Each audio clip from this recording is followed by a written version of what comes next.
parishes to read out today. Probably won't be the case tomorrow. But Really? But I do appreciate your slowing down. Good afternoon, everyone, and thank you for coming out to today's important press briefing. We're going to cover a little bit of Laura, a little bit of COVID, and a lot of Delta today. I want to thank Ben Schott of the National Weather Service. You probably remember him for the run-up to Laura. Earlier today, I declared a state of emergency in advance of Hurricane Delta's arrival. Since yesterday, and this should be lost on no one, Delta has rapidly intensified and basically gone from a tropical storm strength to a Category 4 hurricane in about 16 to 20 hours. It approaches the Yucatan Peninsula as we speak. It is expected to remain a major hurricane when it enters the Gulf and when it makes landfall in Louisiana on Friday night or on Saturday morning. The center line of the track is somewhere around the center of Louisiana. And if you look at the cone, the western edge of the cone is the western edge of Louisiana.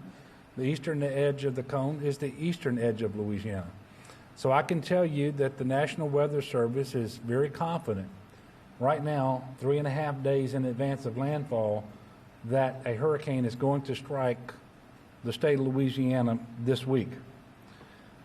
It is important to remember that the categories of hurricane are measured by their sustained wind speed. And so even if there's a forecast of a slight weakening of the storm before landfall, understand it's a 4 now.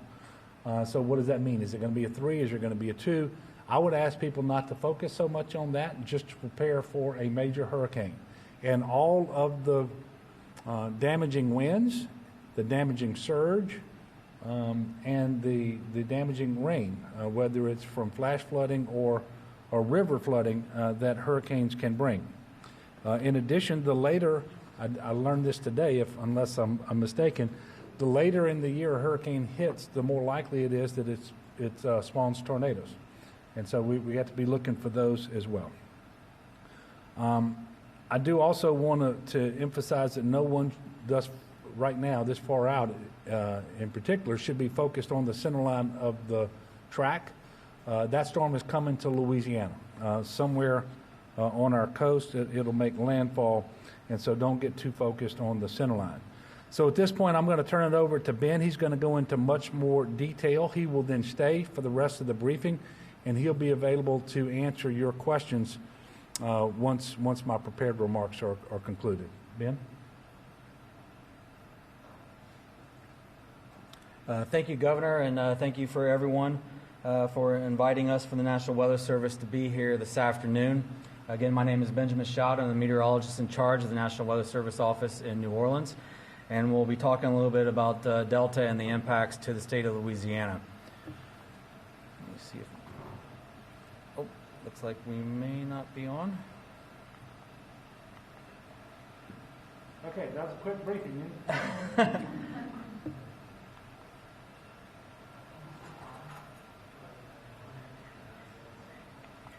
Doesn't look like it. Oh, there we go. All right. And that's why we call in the National Guard when we need them, right there. Thank you, General. So again, let's talk a little bit about Hurricane Delta. Hurricane Delta is a major hurricane. Right now it is heading for the Yucatan Peninsula as a Category 4. Similar to what the Governor said, I at this point, probably moving forward through the rest of Delta's lifetime before it makes landfall, I don't think we should worry so much about what category is. It is going to be a major hurricane. And the impacts of Delta when it comes on shore are going to be significant to the state of Louisiana.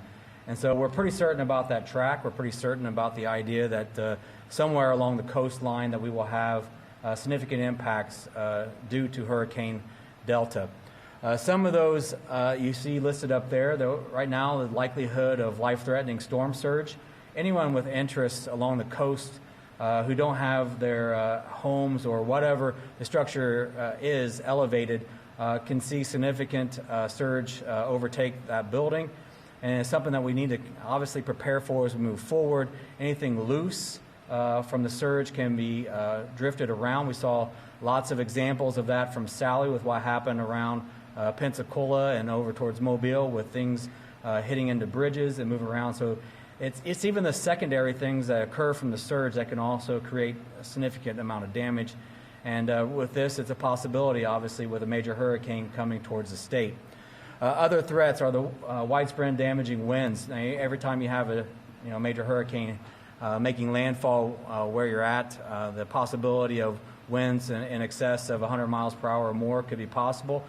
Though there is the possibility of the weakening, as we mentioned earlier, I don't think we should keep that as something that we think is going to limit the possibility of damage or the threat to life. And so, again, as the governor mentioned, we definitely need to consider this as going to be a major hurricane when it makes landfall, most likely in the state of Louisiana. The one saving grace with Delta is it may be moving fairly quickly. And so because it's moving very quickly, the heavy rainfall may be a little bit more limited, but the threat of a heavy band setting up and creating flash flooding as well as river flooding is something that we definitely need to continue to watch. A lot of that happens on the eastern side of the storm. And so for those who end up being on that side, again, that is a significant threat to life and property. If we can go ahead and jump to the next slide. So here's the current track right now as of 2 p.m. Eastern time or 1 p.m. Central. Again, it is a major hurricane as it approaches the Yucatan Peninsula. It is expected to continue a northwest track. There will be some interaction with the peninsula over the course of the next 24 hours. Some other things that we expect this storm to do is the possibility that its wind field will expand and widen over the course of the next day or two. That can have impacts both when it comes to the damaging wind swath and also when it comes to surge. So again, we're going to tell people something that you've probably heard me say many times in these press conferences is do not get enamored with the center line of the track as you see it here. If you are in the cone, you can be affected by life-threatening impacts, and you need to prepare as such. And that's really important as we are still 3 to 4 days out here. And so 20, 30 miles, 50 miles difference can make all the difference, like we saw with Laura, where the surge or most of the surge hits, where the heaviest wind swath of damage hits. So we have to understand you don't have to be at the center line to see life-threatening impacts, and that's probably the number one takeaway right now. If you're in that cone, you need to prepare like you are going to see life-threatening impacts. If we go ahead and jump to the next slide. And so when are the earliest time that these impacts could start? Well, when it comes for the winds, you can see the earliest time here right now shows roughly about Friday a.m. Now, this is the earliest reasonable time. If the storm slows down just a little bit, it could be later in the evening or even as late as Saturday early morning. But we want people to understand that your window to prepare starts to close on Friday. And so here we are standing on the middle of Tuesday afternoon with the understanding that the window will close here in just a few days. And as I put in that last bullet right there, you see the whole coastline is in play for tropical storm winds with chances up to 90% over portions of the state's coastline. Obviously, these chances will probably go up as we get a little bit more certainty in the track, and you'll see that also narrow down a little bit to the exact areas where we think the most damaging winds are possible. And we'll have a better feel for that over the course of the next 24 to 36 hours as we get more information from the storm, from the hurricane hunters, and also from the National Hurricane Center. If we could jump to the next slide. Here's a quick look at the rainfall right now. An aerial average of about 4 to 6 inches is possible with locally higher amounts. That doesn't seem like a lot of rain, I know, but if you get that in a very short time frame and you get under one of the heavier bands, those amounts could be up to double. And that's where you could definitely start to see river flooding as well as flash flooding. And one of the big risks that anyone can take in a storm is actually trying to drive in those conditions, especially if it's nighttime. You have no idea how deep that water is. You have no idea how fast the water is moving. And if you're driving over bridges or culverts or anything like that, you don't even know if the road is still there. So it's a very dangerous situation, and that is one of the threats that we'll look for as we move further down the line and we get an idea, a little bit more specifics about where we think this heavier rainfall may line up. If we could jump to the next slide. So key takeaways, again, we have a major hurricane approaching our shoreline in just a couple of days. We'll have much more when it comes to specifics of where it's most likely to hit as we get further down the road in the next 24 to 36 hours. We'll have a better feel for that after it passes the Yucatan Peninsula, and we get to see what kind of interaction it has with that land and gets back over the warm waters of the Gulf of Mexico. And one of the key elements, that last one there, though we are looking at possible weakening to occur as it approaches the shoreline, I don't want everyone to use that as a reason to think that this is going to be something that's not going to create significant impacts to where you are or to where you live. Because again, if you are in that cone right now, you are at risk for life-threatening impacts from Hurricane Delta. And with that, I'll turn it back over to you, Governor, and again, thank you.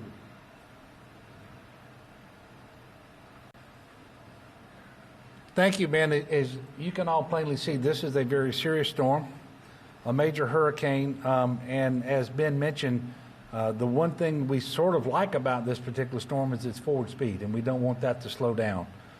The faster it gets in and out of the area, the less rain that falls, the shorter the period of time that the wind is whipping at our buildings and homes and so forth, and also hopefully the less surge. But all of those three things are going to be very significant. We did just complete a unified command group meeting at GOSEP. I can tell you that our state agencies and our federal partners and our local partners are all preparing for Delta's impacts on Louisiana.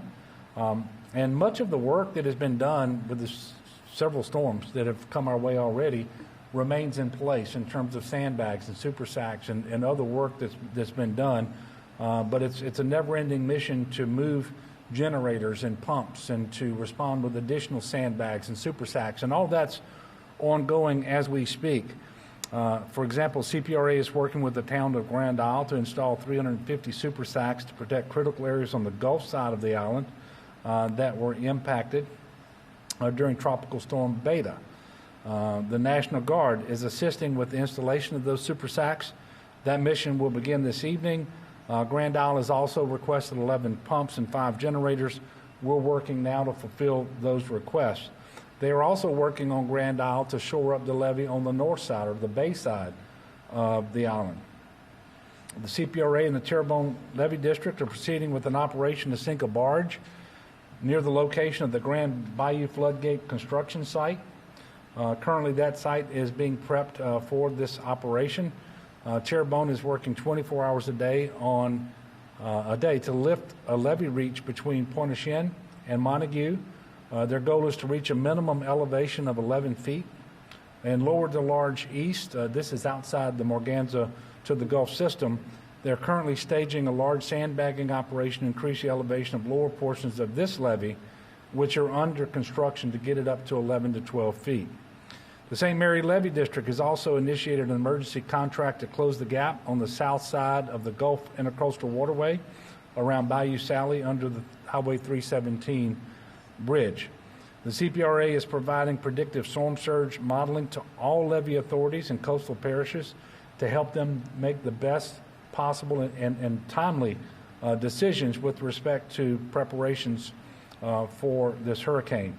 They're also monitoring all 689 gates across the coastal zone, 188 of which are closed as of this morning. As decisions are made over the next day or two on evacuations, we will keep you updated. Obviously, it goes without saying that those areas outside the protected areas down in coastal Louisiana are most at risk. But we encourage everyone to be weather aware, pay attention to the weather forecasts, go to the National Weather Service website, and also make sure that you follow the directions of your local elected officials. We know that there are a few parishes already discussing voluntary and mandatory evacuations of low-lying areas, and again, those announcements will come over the next day or so. If you do have to evacuate or you choose to evacuate, you can get updates on road closures from the Department of Transportation Development at 511la.org. As of this morning, and we're getting back to a COVID briefing now, but it interplays, this is a LARA briefing. but COVID is implicated, as is tropical storm Hurricane Delta.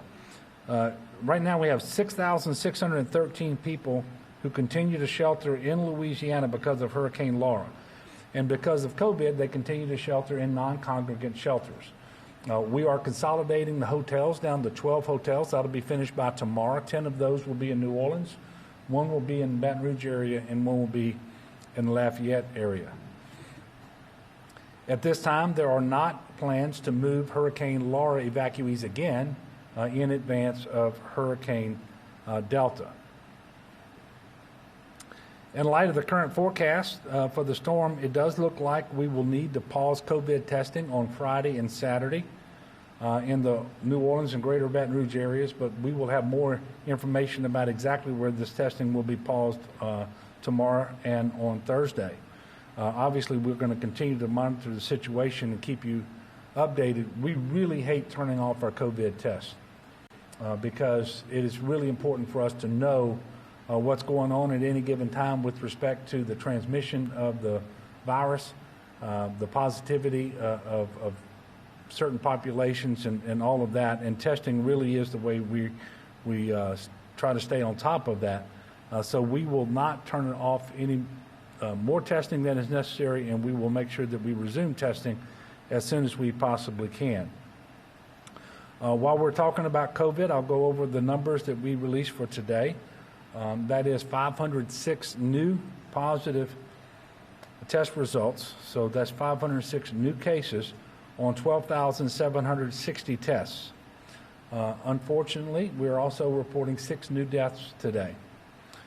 Currently, we have 567 COVID patients in our hospitals. That number is up by 49 over the last 2 days.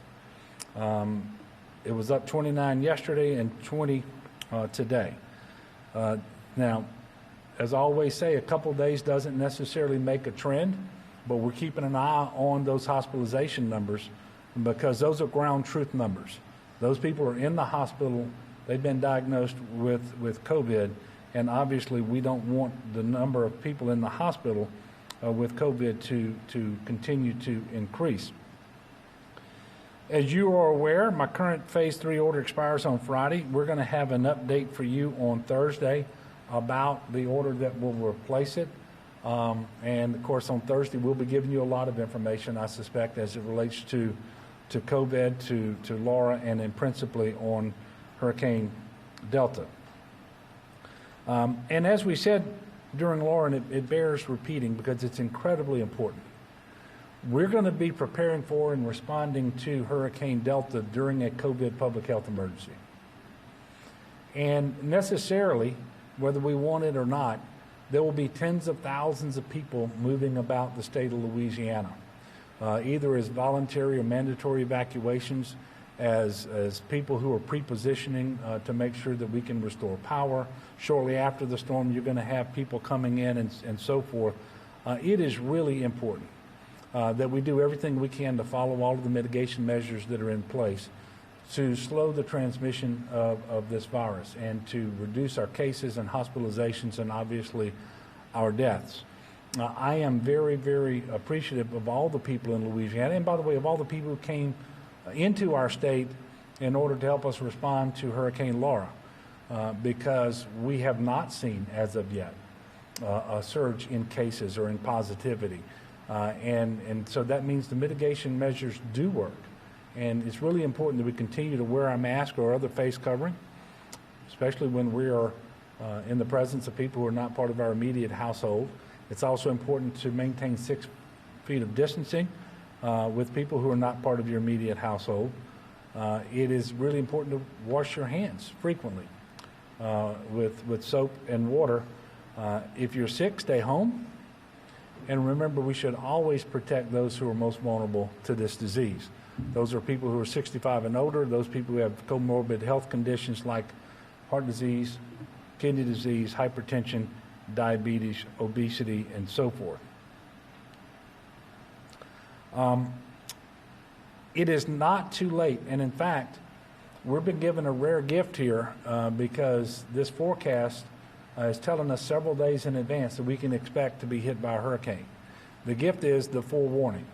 So I'm encouraging everybody to use the time you have available to you between now and when it's too dangerous to continue to prepare or to evacuate, to get yourself, your family, in the best possible position for this storm. If you haven't yet done so, go to getagameplan.org. Remember, you should plan as if the first 72 hours are on you, and that you should not anticipate receiving assistance within those 72 hours. Obviously, and you can see from the team that we continue to have assembled here, whether it's State Police, National Guard, Fire Marshal's Office, Wildlife and Fisheries, you name it, we're going to get to you just as soon as we possibly can. But when you prepare, you should have all of the supplies and all the things in mind that you will learn about if you go to getagameplan.org. And preparing for a storm in a COVID environment is unlike preparing for a hurricane in other years. So just because you've done this in the past doesn't mean that you're properly situated and prepared for this particular storm. If you'd like to subscribe to updates from my office, please text Hurricane Delta to 67283. Hurricane Delta to 67283. And Hurricane Delta is one word. Look, I know that another hurricane, another challenge, another disaster, another emergency is the last thing any one of us wanted to face this season. This season has been relentless, and in fact, since early March, it just seems like one thing after another. But the fact of the matter is, we don't get to pick and choose. This is the hand that we've been dealt. What we get to decide is how we play our hand, and we have to start playing it right now. And I want you to know we have a tremendous team of dedicated public servants who are going to be working around the clock to make sure that people are as protected and cared for as possible. We just need you to do your part. So prepare for the worst, pray for the best. I do encourage everybody to pray for our state. Our next press conference is scheduled tomorrow at 3:30 p.m. And that will follow another UCG meeting that I will have tomorrow.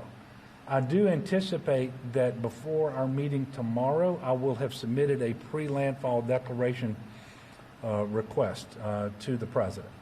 And I will certainly update you on that tomorrow at the press conference. So with that, I will pause and take questions for just a moment. Yes, sir. Greg? Governor, if there does need to be significant evacuation, so what is your plan to house these new evacuees, considering that the hotels are, you had issues not? Yep. So we did, but the good news is many of the people, remember we were evacuating, sheltering 18,000 people at one time. So those numbers are way down. We've consolidated from more than 40 hotels into, by the end of tomorrow, 12. And so non-congregant sheltering will continue to be the priority because of the COVID. And by non-congregant, we're basically talking about hotels. And it's too early to say exactly what the plan is because we don't know where the hurricane's going. But it will be hotels somewhere in the state of Louisiana, if at all possible. So we will have more definition around that as the storm gets closer because it's just too early to make those decisions. But it is a really good question. As of right now, we do not anticipate any major mandatory evacuations from inside protected areas. So if you're looking, for example, at the greater New Orleans area, you're going to have to get out into the Venetian Isles and so forth to see those people that we expect to be evacuated, or people in Plaquemines Parish who are outside the protective areas, maybe on the east bank of the river near Braithwaite and so forth. So we don't anticipate the mandatory evacuation of just huge numbers of people. That should help us with the sheltering. And, of course, we do have congregant sheltering available to us, like the mega shelter in Alexandria, that will be set up and be available. We hope to use it much like we did during Laura as a way to stage evacuees so that they can maybe report there if necessary, but then we move them to a non-congregant shelter just as quickly as possible. And, of course, we always have to have a special needs shelter set up for individuals who may require more care. Maybe they're medically fragile and that sort of thing. And so we'll be working on all of that over the next couple of days. Any other questions? Greg?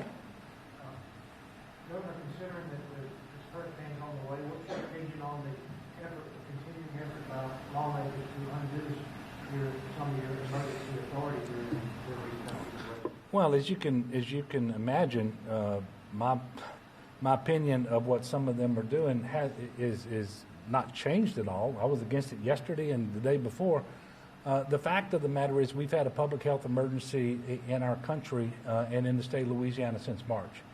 And you need all of the tools at your disposal in order to effectively and timely manage that emergency and do everything that's necessary.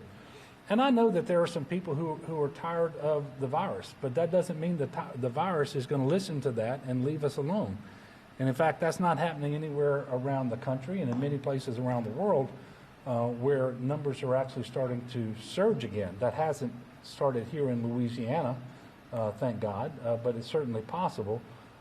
And so it would be sheer lunacy to prematurely end the declaration of emergency and put at risk not just the funding that we receive from the federal government, but our ability to respond as we need to, whether it's using the National Guard or the state police. We're going to potentially be asking the president to approve again non-congregant sheltering. Well, the reason that is in order is because of the public health emergency. If we don't have a declared public health emergency, how can we ask him to approve the additional expense associated with sheltering people? And there's so many other things that go into this, and it's really, as I mentioned before, it's not a good idea to pursue that. I know that it is a minority of legislators who are pushing for it. The sooner that we resolve these issues, the better, and restore the certainty that the people of Louisiana need. But I will tell you as governor, as the person in the state of Louisiana constitutionally charged with the authority but also the obligation to take care of the people of Louisiana, I will continue to do that. I will use every tool at my disposal as necessary to do it, and I will surrender none of those tools because people have some unrealistic idea about this public health emergency. Yes, sir. Unified command group meetings, and how do you all prepare for storm events like this, especially with kind of expected and unexpected?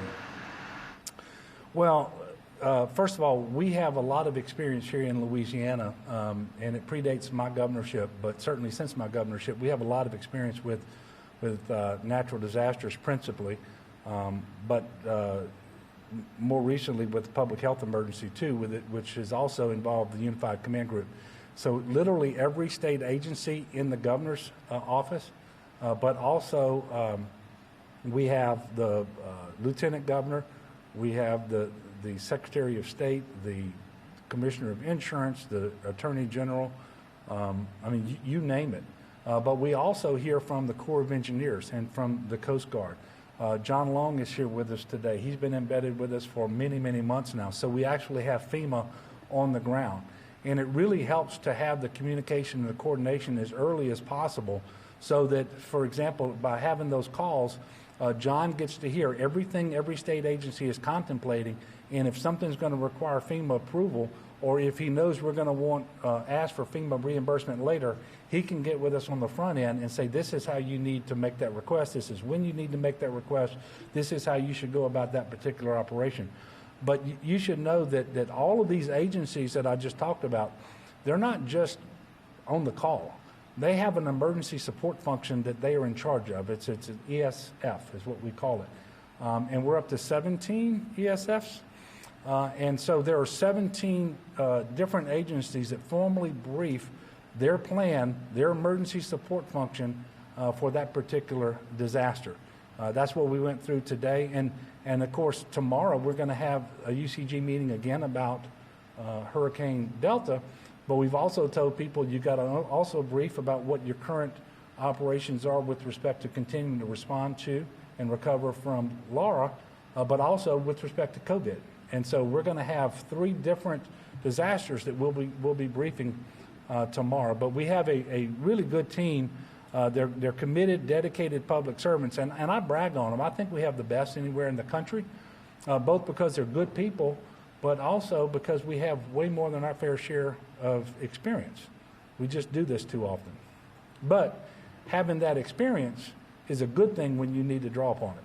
And that's why I'm very confident as we head into this storm or anything else that we have the very best team in the country to deal with it. Yes, sir. I know you touched on hotels, but we received a few messages from people, hurricane warriors that you said they received a text message from their phone asking them to leave the hotel. Have you heard about that? Yeah. If so, what's your opinion? Well, first of all, there is some of that going on. It's two things. There are people who are being relocated back to their homes in southwest Louisiana if they have moderate damage and their homes are livable. So that could be what's at play. Secondly, there is an effort right now to consolidate hotels. As you recall, at the maximum, we had 42 individual hotels, the vast majority in New Orleans. I think 36 or some number like that were in New Orleans. We're in the process now, DCFS working with the Red Cross, and the Red Cross is actually in charge of these hotels, these non-congregant sheltering, of condensing that down to a total of 12 hotels, 10 in New Orleans, 1 in Baton Rouge, 1 in Lafayette. So I don't know whether they're being told they have to leave to go home because they've done the work to find out that they can and should go home, or whether they're just being consolidated into another hotel. But they should contact the Red Cross and get those questions answered. But it's important that we do this because as you have a small enough number of individuals, you shouldn't have them spread across too many hotels because it makes it exponentially harder and more costly to feed them and to also to be able to communicate with them and give them the information that they need about what the situation is back home, whether it's in Cameron Parish or in Calcasieu Parish, you name it. So that's just part of the normal process that we go through. But if they have any questions, they should contact the Red Cross people or the DCF folks at their hotel. Yes, sir. Sam? Governor, what's the progress in lake soils and rebuilding the infrastructure, the water getting all Yeah. back on? Are we more or less back to normal in that perspective? And also, talk about the chances of hurricane to hit lake soils. Well, obviously, if you look at that cone, the Cameron and Calcasieu parishes, those areas are in the cone. The centerline track continues to be in the Morgan City area. That may change a little bit as of the next update. So it's certainly possible. It's more likely, as we talked today, that southwest Louisiana will be on the left or on the west side of the hurricane as it makes landfall, which is a good thing. Not to say there won't be destructive winds and not to say that they won't get rainfall, but as you know, the west side of that storm is always better than the east side. But they're in no shape right now to withstand a storm because of all the damage that they sustained in Hurricane Laura and that we continue to try to recover from. I can tell you that with respect to power, for example, when I left a while ago, it looked like about 98% of Calcasieu Parish has electricity restored. However, many of the redundant sources of electricity are not yet available, and the largest transmission lines continue to be repaired and replaced. That's going to have to pause for a while as the hurricane approaches, and then those crews will go back out and continue that work. So while 99% of the most populous parish that was affected by Laura has electricity, the redundancy is not yet there, and that doesn't impact the residents as much as it does the businesses, especially the heavy industrial businesses, the refineries, and so forth that need that redundancy there because of all the implications of a power outage that cannot be quickly addressed. With respect to the water systems, all the water systems are operational.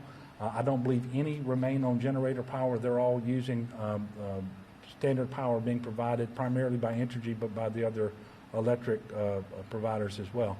But there's a long way to go in southwest Louisiana to recover from Hurricane Laura. There's no doubt about that. Unfortunately, we were just in the process of having some temporary homes, travel trailers and so forth, moved into southwest Louisiana And that'll continue for another day or so, I guess, but then they're going to have to suspend that until this particular threat is passed. But your question's a good one, and it underscores the fact that we continue to recover from Hurricane Laura. And as we look forward to Delta, not in a good way, as if we've just excited about Delta coming, it helps us, I think, to remember that the strongest storm to make landfall in Louisiana since 1856 was Hurricane Laura. We don't want anything like that with respect to this next one. Yes, sir. Greg, one more question. I'm sorry, but will you be able to attend the service tomorrow? It is my intention to be there, yes. So for those of you who didn't hear, the question was about the funeral service for former Governor Mike Foster. That'll be down in St. Mary Parish. I do intend to go. That's why I'm going to have a UCG meeting here in the morning. I will go for the funeral service and then return here for a press conference tomorrow afternoon. And I do want to end by discussing just a little bit about Mike Foster.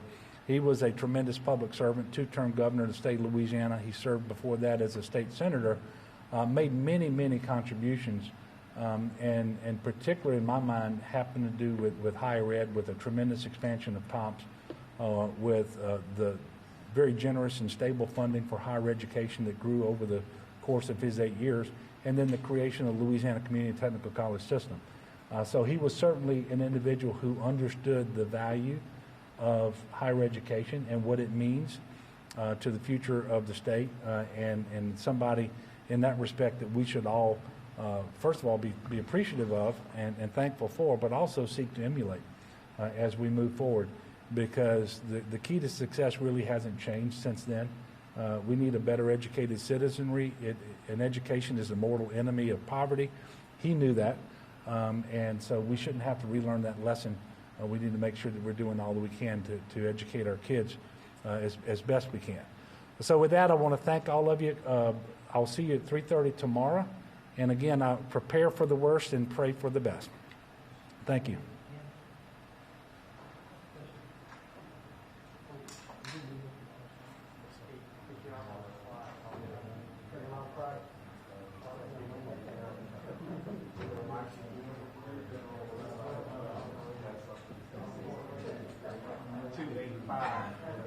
Oh, no. 8-3. I saw that.